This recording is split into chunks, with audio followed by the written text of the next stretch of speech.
muchas gracias, por supuesto, a Isaka por la invitación para estar aquí. Me uno al agradecimiento de Abel González de Udima, que agradecemos particularmente que nos den lugar a las universidades de también participar en estos eventos. Así que simplemente comentaros que del punto de vista de contexto de estas charlas, hoy hemos estado oyendo exposiciones muy interesantes, básicamente de cómo evitar los ataques informáticos exitosos, cómo perseguir el crimen.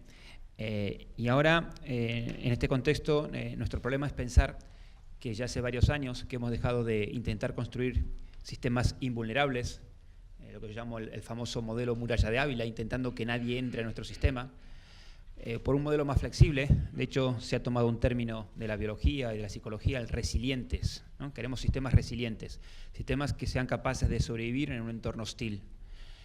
Que en términos informáticos significa, queremos un sistema que dificulte la vida a los malos cuando quieran atacarnos, pero que, asumiendo que eventualmente, con los suficientes recursos y paciencia, pueden tener éxito, pues entonces lo que queremos es ser capaces de sobrevivir en esa situación, ser capaces de detectar cuanto antes que se ha producido un incidente, sea una fuga de información, sea una intrusión informática.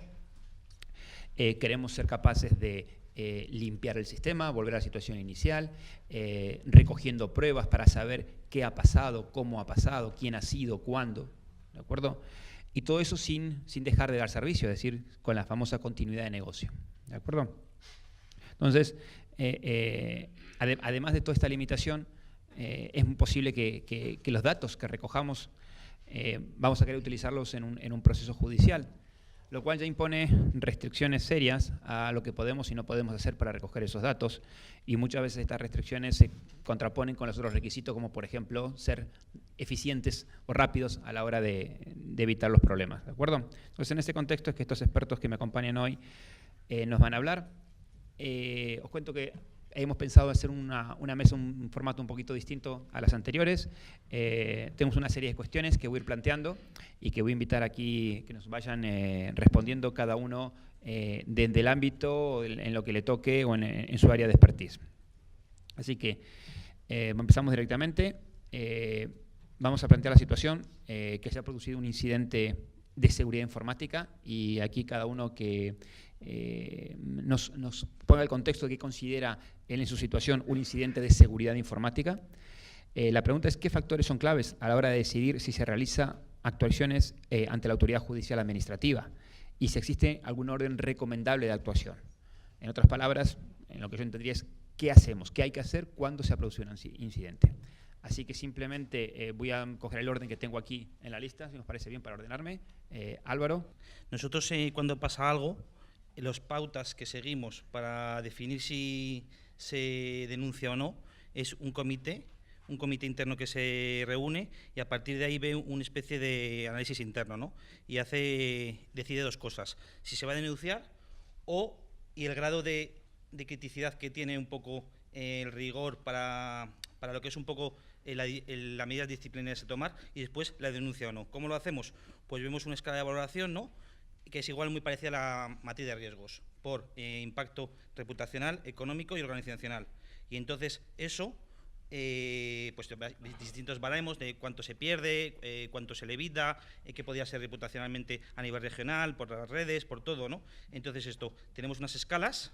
Pero esas escalas, en el tema de denuncia, es muy importante. Yo creo que, nosotros lo que hacemos es una cosa transversal, que es meter un poco y pensarnos en 4 series de preguntas, que es si es una vez, si va a afectar a terceros que no son nosotros, después si es recurrente, es decir, aunque a nosotros nos afecte poco, pero a lo mejor fuera un fraude o algo que podría ocurrir muchas veces, y entonces podría ser muy grande. Y después también nos planteamos un poco el motivo de qué ha pasado, cómo está el modelo por el tema de responsabilidad penal corporativa. No por el lado un poco de denuncia, que puede ser pues atenuante, sino para que sea un poco eximente.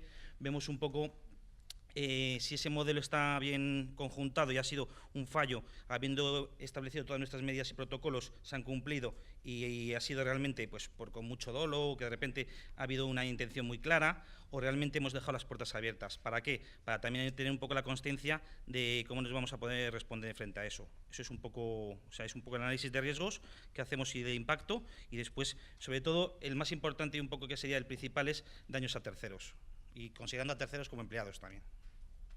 Desde nuestro punto de vista, el primer paso, lógicamente, es obtener toda la información, después proceder a ese análisis que ha planteado, que es al final categorización y determinar exactamente, bueno, como digo yo, ponerle los colores de riesgo a efectivamente qué es lo que ha pasado y cuáles son los daños, al menos iniciales, que se han podido identificar. Y acto y seguido tenemos que plantearnos una cuestión que ya es más puramente jurídica, o tiene directamente que ver con cuestiones puramente jurídicas, que es empezar a obtener evidencias que cumplan con los requisitos legales para después poder utilizarlo, aunque como hemos visto, como establecía Eloy, al menos para mí más fundamental, parece que hay determinadas sentencias que lo flexibilizan. Últimamente está todo flexibilizándose bastante en el Estado de Derecho, tiene pinta.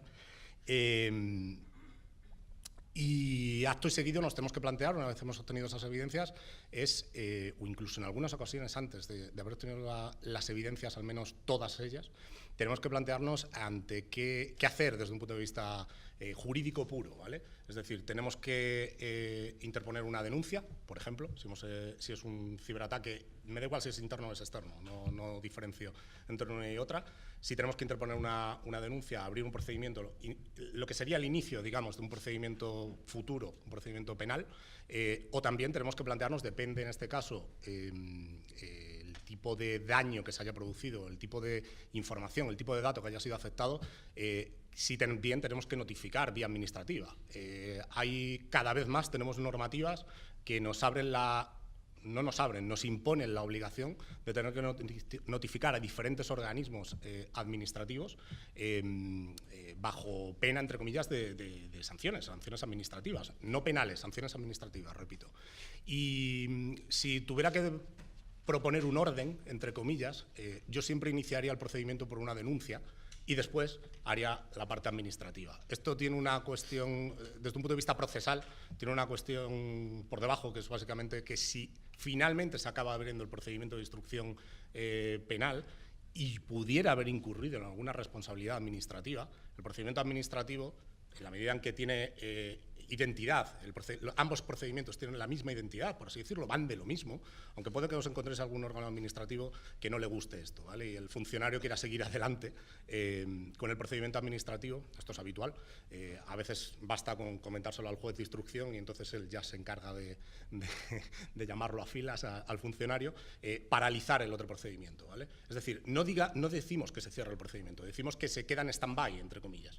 Desde un punto de vista de estrategia, a mí me parece la más recomendable, repito. También depende de qué es lo que haya ocurrido, porque puede que no tenga entidad, digamos, desde un punto de vista penal. Esos para nosotros serían los pasos a tomar, y luego viene todo lo que viene después, que es mucho, que es bastante. El perito informático es un profesional que está al servicio de los juzgados, de los abogados, y en mi caso concreto estoy también en colaboraciones con la BIDE. Es la Brigada de Investigación del Banco de España en delitos de falsificación de moneda. Que estemos al servicio de los juzgados, de los abogados y de la policía, ¿qué significa? Que no decidimos si algo va a ir a juicio o no. Cuando entramos a trabajar ya estamos dentro del juicio. El juez, en cualquier proceso, necesita que se le asesore técnicamente sobre una materia sobre la que él tiene que determinar unas sentencias y nos hará preguntas técnicas que son competencia de nuestro ámbito.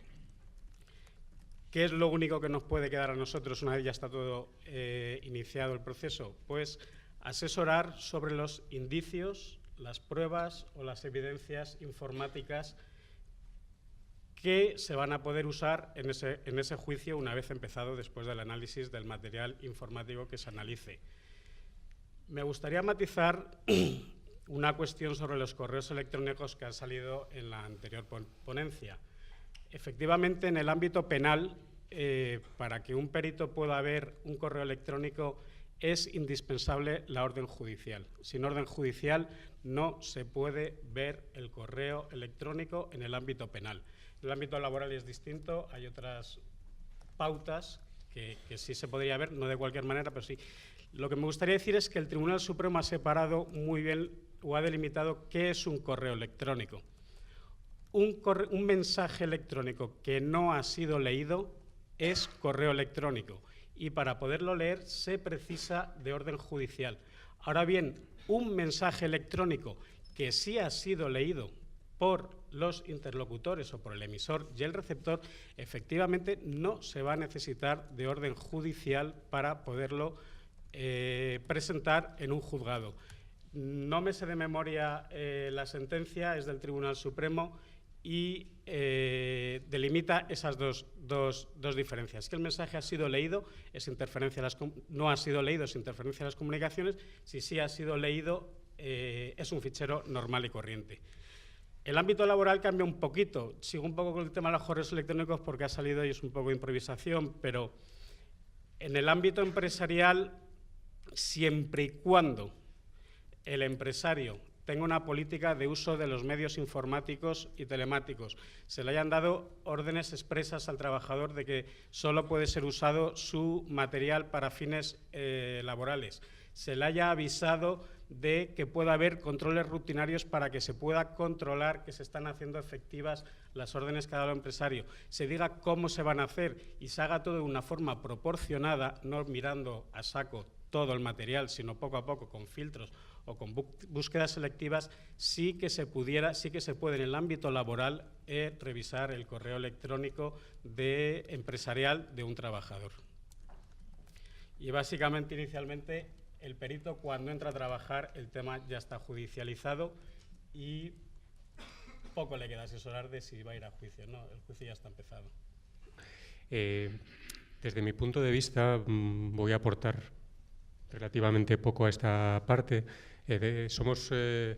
Nos concentramos, o lo que mi área de especialidad es en la generación lo más rica posible en un paso anterior o principal o inicial de la cadena. Antes de llegar a unas evidencias o a unas pruebas, tenemos que poner un poco la mirilla dentro de un marasmo que cada vez es mayor y todo lo que quiere decir ciberseguridad y nos está cambiando la vida, no solo desde un punto de vista legal, sino el día a día. Y eso se traduce en grandes cantidades de datos, por fortuna. Y se ha mencionado alguno de estos palabras que voy a intentar evitar a lo largo de la mañana, como machine learning o scoring o estos anglicismos que son muy comunes y mañana nos inventaremos otros, especialmente mea culpa a los fabricantes de software. Lo que sí que es importante es dentro de todo ese campo al que es casi imposible ponerle puertas, ¿dónde deberíamos mirar? Si es un incidente cibernético que tiene unos factores que pueden ser más o menos claves, que es la pregunta que hablábamos, ¿cuáles son más prioritarios y dónde está el grano dentro de toda esa paja? Eso es un poco el foco en el cual intentamos trabajar, o es el que intentaré aportar algo más desde mi punto de vista. ¿Cómo engancho yo esos factores clave, seas cuales sean, que desde un punto de vista, hablando mal y pronto, me los dictan? Porque es muy diferente si estoy en un ámbito, por ponernos ejemplos diferentes, tributario, de un ámbito muy informático, de una empresa privada, de servicios de logística. Hay unas leyes comunes, hay una normativa común, pero yo lo que voy es a preguntar a los expertos qué es más importante, qué es importante, pero si tuvieras que priorizar, qué es lo que tendrías que mirar dentro de todo lo que está pasando en tus redes, en tus dispositivos, si estamos en un tema tecnológico, en tus empleados, si hay una componente, y antes ha salido también un tema de cumplimiento que se ha comentado. Entonces, todos esos factores, si podemos, eso es mi intención, intentar medirlos, y voy a decirlo medirlo y no voy a decir scoring. En este sentido, de las cantidades de alertas e indicios que todavía no hemos llegado a arrancar un procedimiento forense, ser capaz de optimizar los puntos de partida de posibles procedimientos formales con el mayor de información estructurada de partida, porque ahí sí que van a ir los expertos y van a complementar esa información más o menos automatizada, porque está de alguna manera priorizada por riesgo o potencial riesgo, para complementarla pues con búsquedas. Ha salido el tema de búsquedas, con diferentes opiniones de diferentes perfiles, peritajes, abogados externos, auditorías, controles internos, etcétera, y con toda esa foto es lo que yo muchas veces en mi vocabulario llamo caso, llamaremos expediente, llamaremos peritaje, y me queda un poco ya más lejos cuando cumple todo, y saldrá seguramente en la mesa, una serie cumple una serie de condiciones para ponerlo delante de un juez. Voy a aprovechar tu intervención para enganchar la siguiente pregunta y permitirme, voy a cambiar un poquito el orden de las preguntas, porque habéis mencionado 2 o 3 veces un par de términos que muchas veces usamos intercambiablemente y es un error, y lo digo como primer responsable. Dirijo un máster en evidencia digital y lucha contra el cibercrimen, y ya me han criticado los expertos legales que no es evidencia digital sino prueba digital o prueba electrónica lo que debería estar hablando. Así que la siguiente pregunta es exactamente cuál es la diferencia entre evidencia y prueba digital o electrónica, y si me permitís el enlazo con la otra pregunta es cuál es la importancia de la cadena de custodia, de elementos clave, y cuáles son los principales errores cometidos. ¿De acuerdo? Así que de nuevo, Álvaro. Para mí, son las 3 palabras clave que uso en los informes de auditoría interna. Indicio sería una herramienta tecnológica que me indica a lo mejor pagos por menos de 3.000 euros para darme un signo que puede ser muy factible, que puede haber ahí algo probable. Entonces eso me da un indicio, que eso me sirve a mí para enfocar las pruebas de control interno, de auditoría, lo que sea. Y entonces, ¿qué busco? Pruebas que de repente he visto de una persona, de un directivo que tiene hasta el tope de 3.000 euros y va muchas veces y no es un pago recurrente, o sea, es un pago muy recurrente, pero unos números de días raros y eso, entonces cojo algunas facturas esas que, como es menos de 3.000 euros, son las ve él, pero son todas muy parecidas, ¿no? Y entonces veo esa factura que no se corresponde nada a ese servicio y es una empresa que no trabaja con nosotros, en principio. Eso para mí sería a lo mejor un hecho, ¿no? O algo, una especie de, no sé, un instrumento que diría, oye, pues esto me sirve para de repente ya tener cierto miedo de que puede estar pasando algo. Y entonces ya se analiza en el comité que os digo para decir quién lo va a analizar, si se hace externamente o internamente para no perjudicar o contaminar a lo mejor el proceso después, porque somos parte a lo mejor pues un poco interviniente. Y entonces a partir de ahí ya se denuncia, y si pues el juez lo estima oportuno, hace unas averiguaciones, y esas averiguaciones conducen a que la policía sí que ve que ese dinero de esa cuenta va a la cuenta de su mujer, de ese directivo. Pues para mí eso es como si dijéramos llegar ya a la certeza absoluta de que me comprueba de que eso sí que es real, o sea que ya no necesito. Esas pruebas serán un camino para llegar de repente a la evidencia que ya es la certeza absoluta, como si dijéramos. Eso es lo que pienso yo, vamos. Justamente, totalmente de acuerdo. Evidencia es algo que es, no sé cómo decirlo, irrefutable. Es algo que todos estaríamos de acuerdo en que efectivamente es así, y no es porque alguien diga que es así y todos asentamos con la cabeza y digamos, pues sí, porque este es el más listo, es el gurú y por lo tanto no lo creemos, sino porque hay factores externos que evidencian que eso es así, que ese elemento es claramente, ese hecho es claramente como se ha probado. El ejemplo que ponía pues es un ejemplo creo bastante claro. Prueba, digamos, estaría en un escalón, por así decirlo, anterior a la evidencia, es decir, una prueba podría llegar a acabar convirtiéndose en una evidencia, y quizás podríamos añadir uno adicional, que serían los indicios, ¿no? Al final, en muchos procedimientos judiciales originariamente se parte de indicios. Indicios no son más que digamos, líneas derivados de líneas de investigación. Se acaba determinando, no de forma categórica, eso sí, pero sí el sumatorio se acaba determinando que un determinado hecho ha ocurrido, ¿vale? O parece que ha ocurrido, mejor dicho, sería más exacto. El sumatorio de un conjunto de indicios podría acabar llevándonos a una prueba. En este caso serían el sumatorio de un conjunto de indicios electrónicos o no electrónicos, porque ha sido importantísimo antes en la ponencia anterior cómo conectaban el mundo físico con el mundo electrónico. No olvidemos que el derecho penal es, por decir el derecho penal, lo que ocurre en el mundo cibernético tiene conexiones directas con el mundo físico, porque quien las ejecuta son manos y cabezas físicas, normalmente.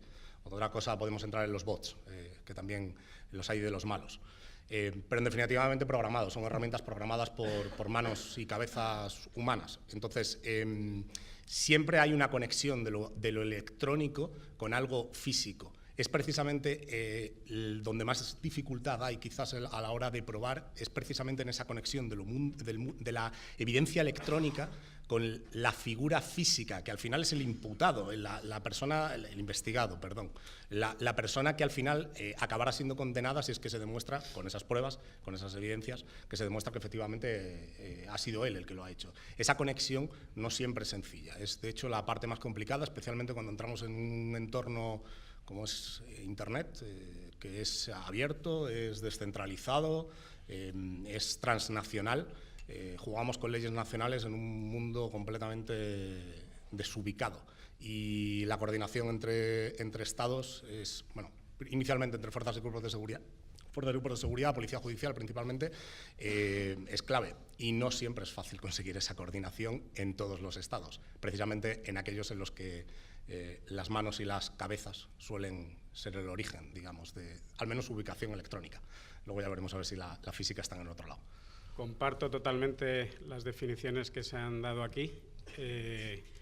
Indicio informático es, tras analizar el material incautado, el material informático, indicio es lo que vas averiguando, indicio son las señales que tras el análisis vas viendo dentro, por ejemplo, de un ordenador cuando lo estás analizando, y siguiendo con el ejemplo anterior, si un correo electrónico ha sido leído o no, es un indicio.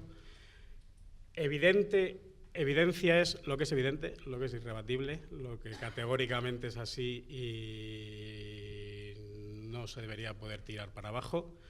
Y prueba yo lo veo como el conjunto de acciones dentro de un juicio, la prueba global, que le sirve a la autoridad judicial para dictar la sentencia, para averiguar los hechos que se están investigando.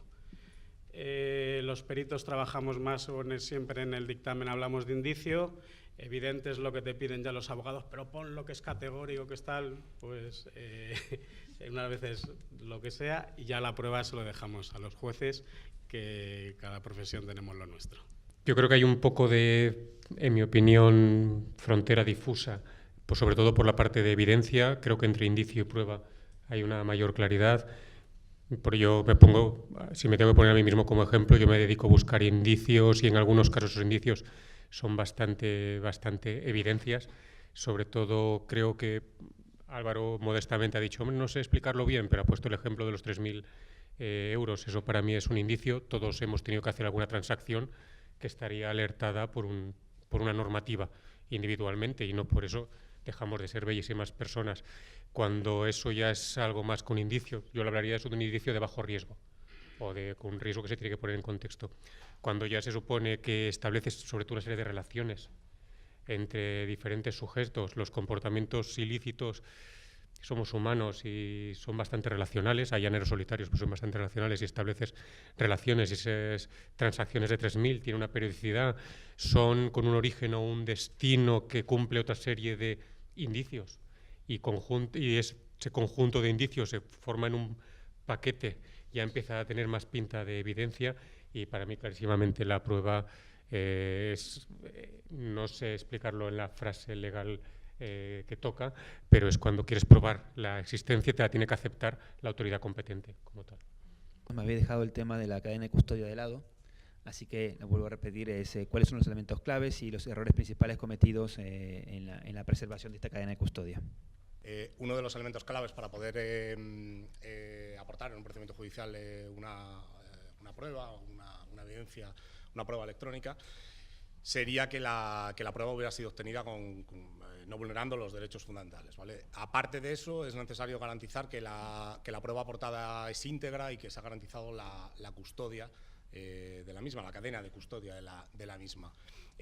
Garantizar la cadena de custodia en el mundo físico a veces no es sencillo, a veces es bastante complicado porque, digamos, requiere la supervisión permanente física, incluso me atrevería a decir ocular, de alguien que dé fe, entre comillas, que nadie ha toqueteado esa mochila o que nadie ha toqueteado ese vehículo o lo que sea.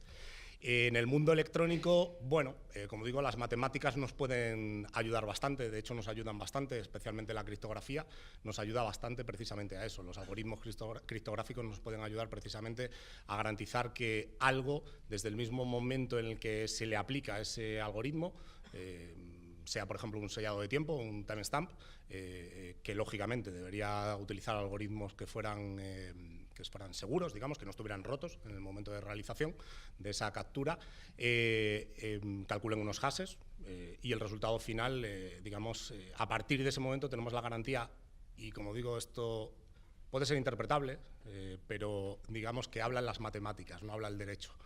Y cuando hablan las matemáticas, hablan también, junto a las matemáticas, los peritos, que vienen a certificar efectivamente si ese algoritmo era el correcto o no era el correcto, si esa prueba es íntegra o no es íntegra, y si esa cadena de custodia, si esa prueba ha podido ser modificada, manipulada, desde el momento de su obtención. Una vez se aporta a sede judicial, a partir de ahí digamos, no se pierde esa integridad por el hecho de aportar al juzgado, sino que además se sigue manteniendo, es decir, no es algo intrínseco a partir del momento que queda firmado. Es un elemento absolutamente clave.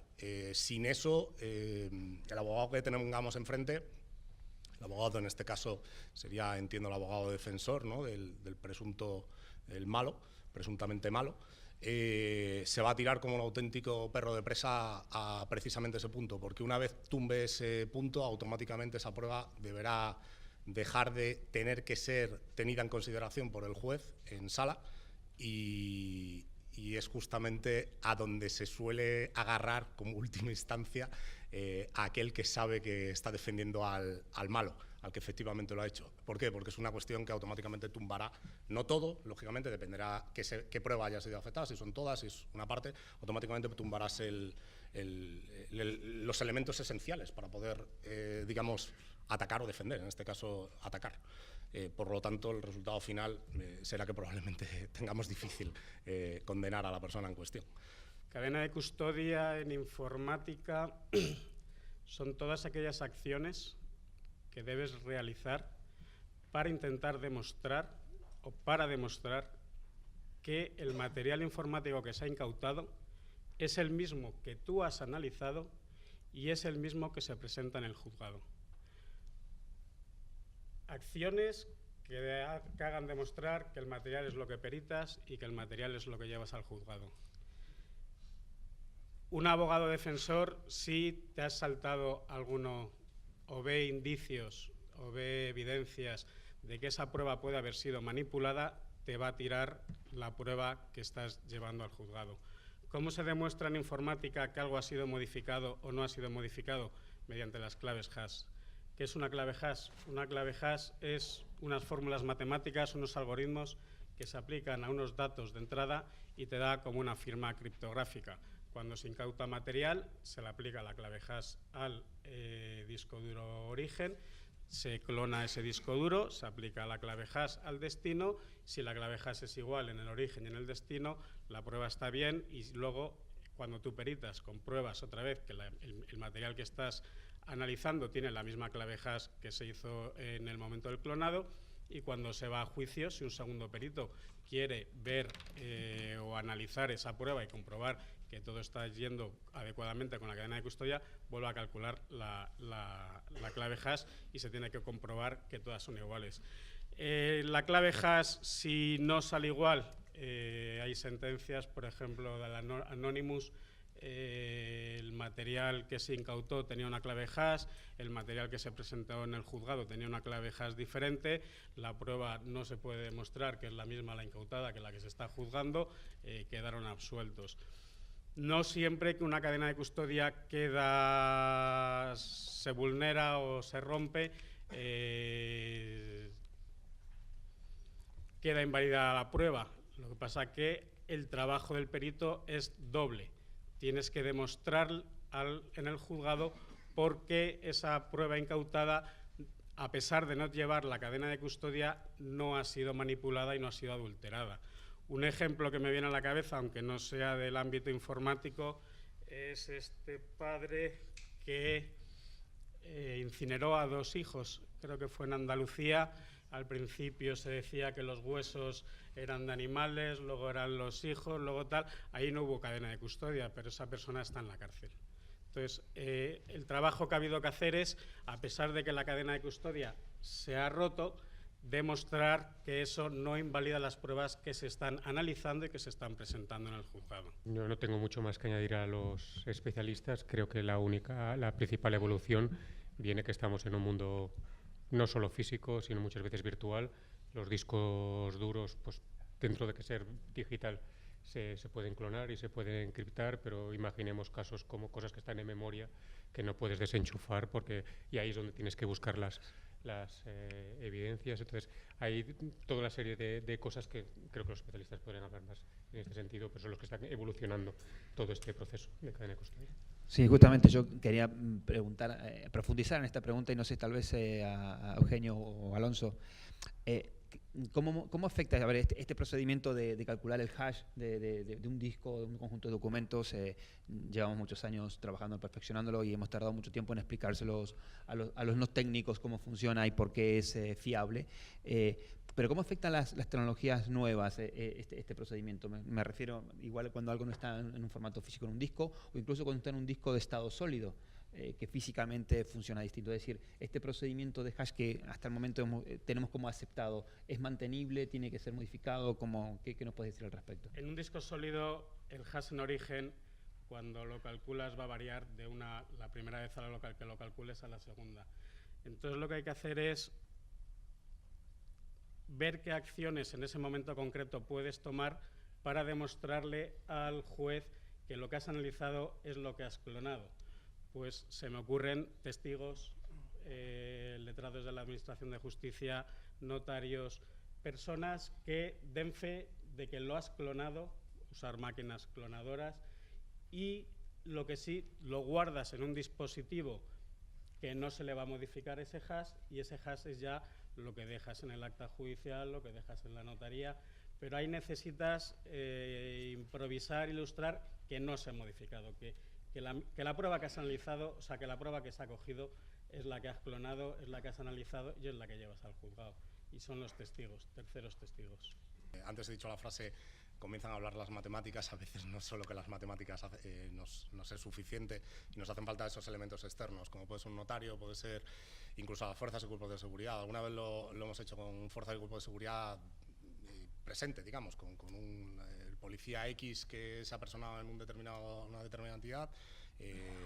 Se les ha llamado, lógicamente, oye, necesitamos una dotación, y a ellos ha levantado su acta correspondiente asociada a eso que estábamos haciendo. La verdad que se quedaron un poco impresionados cuando los llamamos. Ellos pensaban que iban para otros menesteres. Notarios, por ejemplo, puede ser otra. Lo que pasa que, no sé si es que tengo muy mala suerte, pero mi experiencia con los ciberataques es que siempre me toca quedarme hasta las 3 y las 4 de la mañana haciendo esa obtención de las pruebas. Y claro, no vas a llamar al notario a las 3 o a las 4 de la mañana, es un poco complicado. Con lo cual, al final tienes que acabar tirando de testigos que no sean parte del procedimiento, testigos externos, por así decirlo, que después estén dispuestos a declarar ante el juez que efectivamente eso se ha hecho correctamente y que no ha habido ninguna manipulación y demás. Y luego, respecto a cómo ayudan las herramientas, ¿no? la tecnología. Vamos a ver, la tecnología evoluciona de forma permanente y además de forma incansable, o sea, no va a dejar de evolucionar. Ponía el ejemplo de la memoria, por ejemplo, algo que está depositado en memoria RAM o en memoria, digamos, viva, por así decirlo. Si tenemos que clonar esa memoria viva, probablemente nos carguemos el origen. Te lo vas a cargar, seguramente, y entonces te vas a quedar sin prueba. Entonces hay que buscar formas de poder evidenciar, y aquí intervienen estos externos, ¿vale? Sí pueden intervenir de forma más incisiva, digamos, en la obtención de esa prueba. Eso sí, Cuando la saquemos de esa memoria no disco, de esa memoria viva, habrá que, eso sí, empezar a garantizarla. Justo era el ejemplo que estaba poniendo él. Una vez la saquemos de ahí, entonces garantizamos la integridad y entonces la aportamos. Pero entre medias hay un pequeño lapso que repito, es una cuestión técnica. Es que si le metemos mano no la cargamos. Es tan sencillo como eso, porque memoria RAM yo la llamo memoria viva. Está permanentemente funcionando y, de hecho, es muy posible que haya en determinados procedimientos, que haya determinadas pruebas que son efímeras, desaparecen. Es decir, se generan y desaparecen. Es complicado el poder llegar a obtener, en una última instancia, es complicado llegar a obtenerlas exactamente como fueron en el momento que ocurrieron. Esa es uno de los mayores retos. Hay herramientas de sniffer instaladas de forma permanente en sistemas para hacer, y a su vez asociadas a sistemas de archiving, de archivado, que es ahí donde cifran. Hay diferentes tecnologías que te pueden ayudar a eso. Eso sí, no te van a dar la solución absoluta. No es la solución absoluta porque, repito, son memorias vivas que están permanentemente intercambiando bits y sustituyendo unos bits por otros. Y ese es realmente el reto donde radicas ahí. Los buenos de verdad que no quieren que los pillen utilizan eso. Utilizan ese tipo de memorias efímeras, no memoria disco. Lo que pasa es que no siempre es posible evitar la memoria disco. Bueno, entonces vamos a la última, ya que hemos introducido el tema de las herramientas. En general, ¿cómo ayudan las herramientas al análisis forense a la hora de investigar un incidente? En el ámbito financiero, por ejemplo, si tiene alguna particularidad. ¿Qué tipo de herramientas existen? Y básicamente se utilizan las mismas herramientas para detección de anomalías, incidentes y fraudes por un lado, y para conservar las pruebas por otro. A ver, yo las herramientas que tengo, comparado con todos ustedes, no, yo soy muy arcaico. Entonces, si en la empresa pues trabajamos con lo que tenemos. A mí me ayuda mucho hacer revisiones en el ERP o en el sistema, lo que es la trazabilidad del sistema, para después investigar quién se metió, cuándo se cambió ese precio, cuándo se metió la comisión. Entonces, eso es fundamental. ¿Parece que todos los sistemas tienen eso? Pues no, muchas veces no es difícil seguir el rastro, yo creo. Después, otra cosa es un poco la parametrización del sistema. Es decir, yo me meto a lo mejor y me saco por el ERP en Excel todas las cuentas de los trabajadores, cuentas corrientes, y todas las cuentas de los proveedores, y las cruzo. Nadie va a ser tan tonto de facturar a la empresa con su número de cuenta, pero es que hay gente que, ¿sabes? O sea, detectas cosas.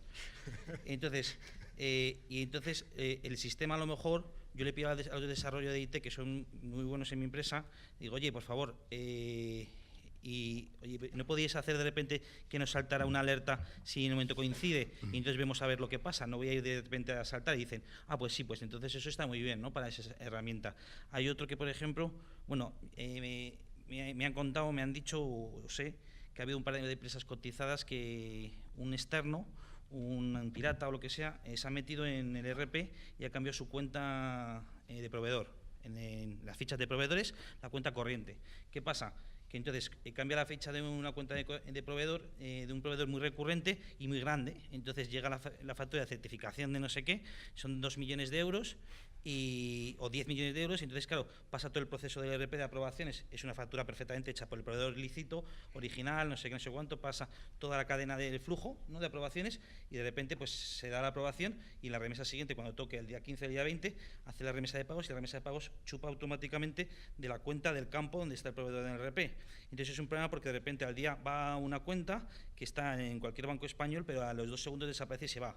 Entonces, ¿cuándo nos enteramos? ¿Cuándo se enteraron? Pues cuando a los 15 días o 20 días dice, oye, Ferrovial de turno, no es ninguna, y dice, oye, ¿qué pasa? No sé qué no me habéis pagado. Y dice, la que os facturé hace un mes y medio. Y dice, sí, te la pagamos hace 15 días. No habéis pagado. Y dice, no, mira tu cuenta. No, mira mi cuenta. Y dice, se dan cuenta que cambiaron.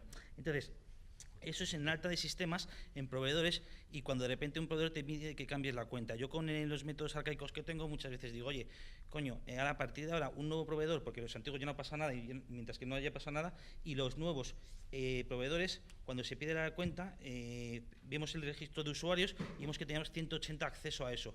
Vamos a bajarlo a 15 personas, y esas 15 personas se mandan una notificación de auditoría interna diciendo, se ha detectado esto, porque igual que pueden cambiar, yo poner como usuario el número de cuenta de mi primo, y de repente pasa a un proveedor que encima yo sé, puede pasar externamente. Yo lo pongo en nota interna de que no es por los empleados, porque los empleados nuestros son muy sanos, pero puede ser de repente que, como acabo de recibir otra factura falsa de una empresa de patentes y no sé qué, porque se enteran todo. Entonces, ¿qué pido? Pues que de repente vean directamente un mail, que piden un mail al gestor de nosotros con un par de personas del proveedor diciendo, oye, que sea el tesorero o el director de administración o el director financiero, pero siempre que haya 2 personas. Entonces ya tienen que falsificar un dominio, un punto telefónica.es, ¿sabes? O sea, de eso del proveedor. O la certificación de autenticidad de la cuenta, que es lo que normalmente nos llega. Vale, eso es manual. ¿Qué me ayuda a mí? Al departamento de IT le pido, oye, que cada vez que se modifique en el sistema una cuenta contable, me salte una alerta y me llegue. Entonces entonces automáticamente me llega al director de tesorería con el director de control interno y digo, oye, sí, y entonces él verifica y dice, oye, ¿por qué ha sido este cambio? Sí, entonces ha autentificado con una carta no sé qué, no sé cuánto. Vale, perfecto. Entonces eso es lo que a mí me da mucha confianza. Y en cosas de económicas importantes, para mí son los temas de caja que estamos hablando un poco, los temas de transparencia y confianza. ¿Y cuál es eso? ¿Y cuál es el tema penal de económico que se puede cambiar muchísimo? Yo lo veo también 2 aspectos, que es el uso de información confidencial para una empresa cotizada, coger información y reportes y antes de publicar, por eso está todo el registro de iniciados, por eso siempre eso hay que tener mucho cuidado. Entonces, eso tenemos que tener unos servicios de protección de información, ¿no? Una ISO que estamos haciendo, y eso porque eso es vital, porque a lo mejor yo me encuentro con muchos consejos. Yo soy de auditoría externa antes y auditoría interna para otras empresas. Entonces me encuentro que de repente se manda por el Outlook o por el Hotmail documentos gigantescos a consejeros sin ninguna protección. Entonces yo soy un pirata de ciber de estos y digo, pues intento esto y me intento coger información y después le digo a mis primos que compren estas acciones. O sea, en eso tenemos que tener mucho cuidado. O sea, que lo que es el blindaje de las redes para eso. Y después, aparte de los temas manuales de contabilidad, asientos manuales para que salga todo bien y todo haga una especie de cadena de custodia desde que sale hasta que verifique los ajustes los otros. Eso podría ser un tipo, el tipo de caja otro, y después el último tipo es un poco el tema de las herramientas, a lo mejor, de análisis de operaciones vinculadas y conflicto de interés. O sea, nosotros tenemos, si una persona quiere entrar en el consejo, una persona es un proveedor, un cliente nuestro, o hacemos una cierta facturación, pues cada cierto tiempo vemos un poco la relación que ha tenido con empresas, con vecinos, con familiares y eso, porque eso también podría influenciar mucho en tanto como un fraude de tesorería, como un fraude de repente de información privilegiada, que ya no es a nosotros, es que es mi abuela que ha metido 2.500 euros en la acción de Neynor Homes. Entonces, como en el tema de repente de que se está beneficiando por conflicto de interés un alto directivo nuestro, un consejero, pues nos afecta. Nos afecta muchas veces a nosotros, pues al accionista no, pero si nos afecta solo a nosotros, para mí volvemos al tema de responsabilidad penal, porque sí que me afecta a nosotros, porque afecta a terceras partes que son nuestros empleados, que nosotros queremos que la empresa siga un going concern, una empresa en funcionamiento bien, y que dentro de 2 años sigamos pudiendo tener todos un sueldo. A ver, vamos a ver, yo soy de la opinión de que sobre todo en temas de fraude, ¿vale? En fraude interno dentro de las compañías, los controles automáticos son extraordinariamente predecibles, especialmente si el que va a defraudar es amplio conocedor de esos controles, de cómo funcionan, es decir, de cuándo saltan las alarmas. Por eso él estaba planteando controles que eran automáticos algunos y otros que son puramente manuales. Realmente lo que hace saltar muchas veces fraudes en sector financiero, cuando digo fraudes, digamos, bien elaborados, ¿vale? No el que se ha puesto la cuenta suya personal para cobrar los 2 millones de euros, que hay que ser un poco cazurro para hacerlo, pero bueno, se hace, ocurre. Pero al final yo creo que la clave está en mezclar adecuadamente controles automatizados, si lo queremos llamar así, con controles manuales y adicionalmente controles aleatorios no previsibles, es decir, controles aleatorios que no, incluso en algunas ocasiones podrían no estar ni siquiera documentados. Se documenta que se va a hacer y el resultado que se obtiene, pero no están documentados que está previsto el hacerlos. ¿Por qué? Porque de esa forma, y estoy pensando incluso en algunas ocasiones, fraudes que no son cometidos, como os he dicho antes, no son cometidos por personas manualmente, por personas físicas, sino son cometidos por bots. En el fondo lo que estás haciendo estás impidiendo, introduciendo ese elemento, ese factor que es intrínseco a lo humano, que es lo impredecible, que somos capaces de pronto, cuando la lógica dice que tenemos que hacer X, que es no comprobar si alguien se ha puesto su propia cuenta, porque es algo absurdo, lo comprobamos. Hacer ese tipo de comprobaciones creo que son las que, al revés de lo que está pensando el que está enfrente, no lo va a hacer. Si eso es una máquina, el que lo ha diseñado, es decir, un bot o una persona más o menos predecible, puede que nos encontremos con sorpresas, es decir, que nos encontremos con determinados, en sector financiero yo lo he visto, como de pronto hacían un determinado control, que yo decía, ¿y dónde está documentado? ¿Y eso por de dónde lo habéis sacado? Verás cómo sacamos algo. Y efectivamente el resultado final era que obtenían algo. A lo mejor no era lo absoluto, ¿vale? Pero sí sostenía un indicio, como decíamos antes. ¿Por qué? Porque estás utilizando algo que va contra la lógica, y los sistemas al final acaban funcionando de una forma más o menos lógica, que no hacemos más que trasladar la lógica humana, pero son predecibles. Es decir, si los conoces, es predecible. El problema es, o la cuestión, la solución, creo, una de las soluciones es actuar de forma en ocasiones ilógica a la hora de hacer esa investigación, porque de esa forma va a ser complicado que al otro se le haya ocurrido la misma maldad que se te está ocurriendo. A veces ocurre, ¿eh? A veces ocurre que dices, coño, se le ha ocurrido, justamente, no mala suerte. Pero quiero decir, reduces un poco más el riesgo y cazas a veces cosas que no. Yo creo que es una combinación. Solo herramientas no, aunque sí herramientas para reducir la carga, digamos, de verificaciones, la carga de trabajo, por así decirlo, de los humanos, ¿no? Y los humanos, eso sí, establecer diferentes niveles, como han establecido ellos, diferentes niveles de control que nos permita nivel 1, nivel 2, 3 o 4, que nos permita reducir ese riesgo, en definitiva, ¿no? Hasta que casi lo anulas. Las herramientas de informática forense son imprescindibles para analizar la información. En informática la información es muy voluminosa. Un ordenador puede tener cientos de miles de ficheros y son imprescindibles para velocidad, para análisis y para hacer las búsquedas. Manualmente es impensable y además que jurídicamente no se puede tampoco ir fichero por fichero. Tienes que poner filtros y tienes que poner palabras claves, como se hablaba antiguamente en la anterior ponencia, y que te vaya dando resultados. Y ya con los resultados más reducidos, pues tú manualmente ya dices esto me vale para la investigación o esto no. Pero son imprescindibles para la velocidad y para evitar errores. Si me permites concentrarme solo para complementar en lo que es por la parte de detección de anomalías, que me parece un concepto muy potente en este ámbito. La propuesta que yo haría, la que defiendo y la que veo que tiene un cierto retorno y además bastante medible, es combinar lo que hemos llamado controles, que es detectar patrones de comportamiento conocidos, incorporar, complementar con lo que llamaría pura detección de anomalías, y la matemática aplicada a los datos puede ayudar ahí, que es desconocido, no sabes qué puede pasar, no tiene por qué ser un mal comportamiento, pero complementado con esos controles ya empieza a tener una foto, un color diferente. Se puede aprovechar si existe, no siempre pasa. Se han hablado de diferentes tipologías de una manera natural sobre la mesa, procedimientos de compras, ciberincidentes más tecnológicos, que pueden ser pues de robo de datos o exfiltración en una red. Podríamos hablar de fraudes comerciales, de robo de cuentas o de tarjetas de crédito. Habría muchas tipologías y cada una tendría sus particularidades, pero muchas entidades, por ejemplo financieras, guardan muchos datos de fraudes anteriores, te permiten aprender de patrones de comportamiento, yo los llamaría complejos, y he mencionado antes algo que puede ser muy relevante. Lo he visto con mucho valor en empresas de seguros, por ejemplo, para siniestros, en agencias tributarias, patrones relacionales. Cuando hay una organización, una pseudo profesionalidad o sin el pseudo directamente, y son varias entidades, no es un único malo o mala en este aspecto. La combinación de todo eso nos da la mejor foto, se la damos al especialista que sabe. Y la mejor máquina siempre va a ser el humano. Afortunadamente, sigo cruzando los dedos, no sé si de aquí a 10 años diré lo mismo. Y con toda esa foto tan rica para que pueda tomar esa decisión. Bueno, muy bien. Vamos a cerrar la mesa, que luego le vais a echar la culpa al argentino que se enrolla. Esto es lo de siempre. ¿Tenemos tiempo para una pregunta o ninguna? Una pregunta, una sola. ¿Alguien tiene una pregunta?